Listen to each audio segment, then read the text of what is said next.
If you're looking for Ahrefs alternatives, then there are a whole bunch of different tools out there that you can use. But there's one in particular that is going to be quite similar to Ahrefs. You can see we put Tesla in here, and it's giving us all sorts of information about that website. We can do more or less the same thing with this other tool, SEMrush. And SEMrush is going to have all sorts of different functionality in here that you can use too. So if you're looking for a direct alternative to Ahrefs, then SEMrush is probably the way to go. I'll leave a link below where you can get signed up for a free trial and test out all the different features and just see, what's going to be better for you. Is it going to be better to use Ahrefs, or is it better for you to use SEMrush?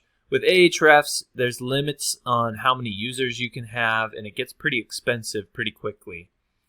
But if you want something where you can have, a team and a bunch of different functionality, you may look at using SEMrush. And depending on what you're trying to do, you may just be fine with using like a Google Ads keyword planner, where you can come in here and do some keyword research and figure out like what people are actually searching for in a given niche based on the data that Google has, right?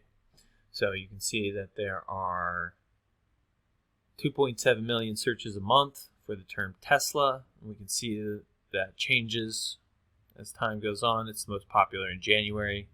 New year, time for a new car, probably is what's going on there. But you get the idea. There's a bunch of different tools you can use depending on whether you're trying to find specific keywords that a company is targeting. You could use something like the keyword planner tool in Google Ads.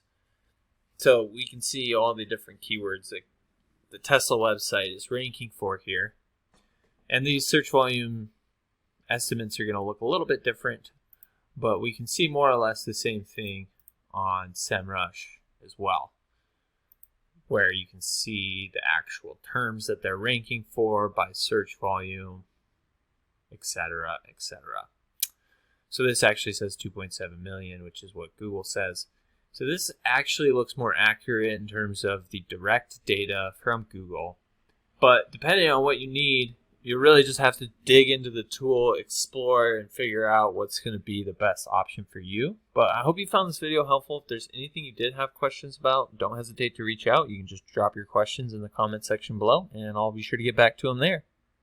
If you're like most new business owners, you're probably struggling to get your online presence established, let alone get it to the point where it's bringing you a consistent flow of customers, right? So that's why I created this free course where I actually walk you step by step through the whole process of setting up your online presence. This is the same process we've been using for our clients for over a decade at one of my agencies. And essentially, I'm going to show you how to set up an SEO-friendly business name right from the get-go, how to develop your website really quickly and easily, how to set up your Google Maps listing, start getting some Google reviews, everything you need in order to have a substantial online presence where people can actually start finding you and purchasing your products or services. The best part is I'm going to show you how to do it in under a couple of hours, and all for less than 50 bucks. If you're interested, I'll leave a link below where you can get signed up today.